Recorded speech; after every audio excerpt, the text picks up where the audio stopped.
ഇറാനിലെ വൻതോതിലുള്ള ഖമനൈ വിരുദ്ധ പ്രതിഷേധങ്ങൾക്കിടെ നിർണായക വെളിപ്പെടുത്തലുമായി US. President Donald Trump. Ayatollah Ali ഖമനിയുടെ ഭരണത്തിനെതിരെ ഇറാനിൽ രാജ്യവ്യാപക പ്രക്ഷോഭങ്ങൾ തുടരുന്നതിനിടെ ഇറാൻ നേതൃത്വം തന്നെ ഫോണിൽ വിളിച്ച് ചർച്ചയ്ക്ക് തയ്യാറാണെന്ന് അറിയിച്ചതായി ട്രംപ് വ്യക്തമാക്കി.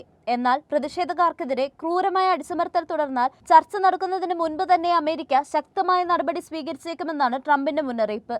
ഇറാനിലെ സ്ഥിതിഗതികൾ യു.എസ്. സൈന്യം ശക്തമായി നിരീക്ഷിക്കുന്നുണ്ടെന്നും ട്രംപ് പറഞ്ഞു. സാമ്പത്തിക പ്രതിസന്ധിയും പണപ്പെരുപ്പും കാരണം ഇറാനിൽ ആരംഭിച്ച പ്രതിഷേധങ്ങൾ ഇപ്പോൾ ഖമനൈ ഭരണത്തിനെതിരെ പൂർണ്ണ വിപ്ലവാഹ്വാനവുമായി മാറിയിരിക്കുകയാണ്.